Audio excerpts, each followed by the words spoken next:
Hi friends, welcome to Evangeline's kitchen. இன்றைக்கி நம்ம கிச்சனில் என்ன பார்க்க போகிறோம் அப்படின்னா, சப்பாத்தி பூரிக்கெல்லாம் தொட்டுக்கிற மாதிரி ஒரு பன்னீர் கிரேவி தான் செய்ய போகிறோம். வாங்க அந்த கிரேவி எப்படி செய்கிறதுன்னு பார்க்கலாம். நம்ம சேனலை ஃபஸ்ட் டைம் நீங்கள் பார்க்குறவங்களா இருந்தால் மறக்காமல் சப்ஸ்கிரைப் பண்ணிவிட்டு அப்படியே பக்கத்தில் இருக்கிற பெல் ஐக்கானே கிளிக் பண்ணிக்கோங்க.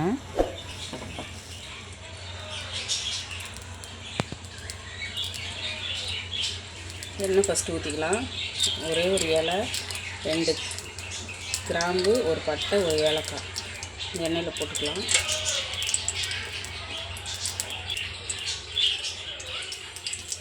வெங்காயம் ஒரு 4 கட் பண்ணி வச்சுக்கிறேன், தக்காளி கட் பண்ணி வச்சுக்கிறேன். இப்போ நம்ம இதை வதக்கி எடுத்துக்கலாம்.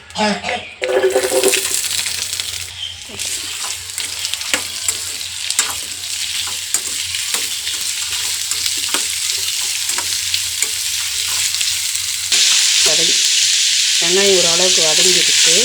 இப்போ நம்ம கட் பண்ணி வச்சுக்கிற தக்காளியை போட்டுக்கலாம்.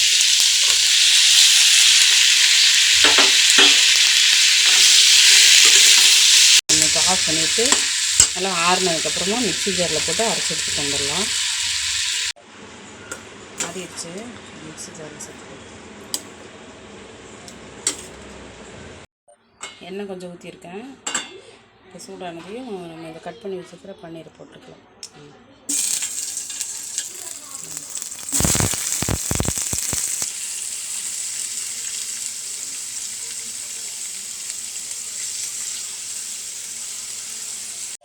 பன்னீர் ஓரளவுக்கு கலர் மாறின உடனே நம்ம ஒரு பாத்திரத்தில் எடுத்து வச்சுக்கலாம்.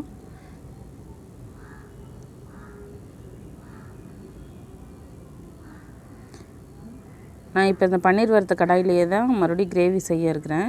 ஏற்கனவே கொஞ்சமாக எண்ணெய் இருக்குது. நான் அது கூடவே இன்னும் கொஞ்சமாக எண்ணெய் ஊற்றிக்கிறேன். ஒரு துண்டு பட்டை, ஒரு ஏலக்காய் மட்டும் போட்டு இப்போ தாளிச்சிக்கலாம். ஒரு ஸ்பூன் இஞ்சி பூண்டு பேஸ்ட்டு சேர்த்துக்கலாம்.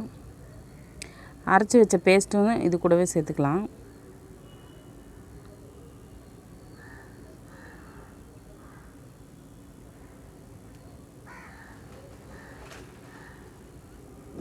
இப்போ காரத்துக்கு தேவையான அளவுக்கு நான் வெறும் மிளகாத்தூள் கொஞ்சமாக சேர்த்துக்கிறேன். கொஞ்சமாக கரம் மசாலா தூள்,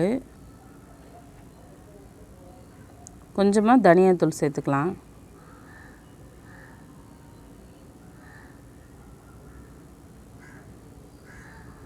சேர்த்துட்டு ஒரு வாட்டி நல்லா கலந்து விட்டுக்கலாம்.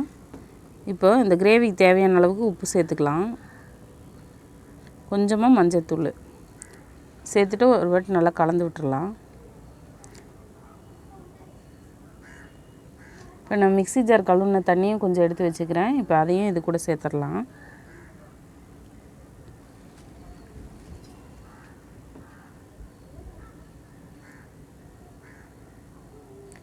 இது பச்சை வாசனை போகிற வரைக்கும் மூடி போட்டு விட்டுறலாம். ஒரு 10 நிமிஷம் கழித்து மறுபடியும் திறந்து பார்க்கலாம்.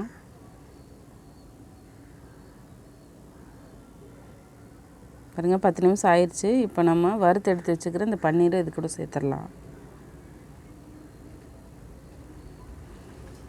சேர்த்துட்டு ஒரு வாட்டி நல்லா மிக்ஸ் பண்ணி விட்டுக்கிட்டு ஒரு 5 நிமிஷம் மூடி போட்டு விட்டுறலாம்.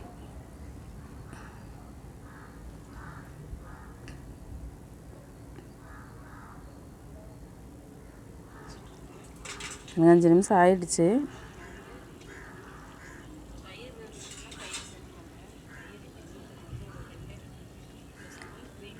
இப்போ நான் தயிர் இல்லை, அதனால் நான் ஃப்ரெஷ் க்ரீம் ஒரு 2 ஸ்பூன் சேர்க்குறேன்.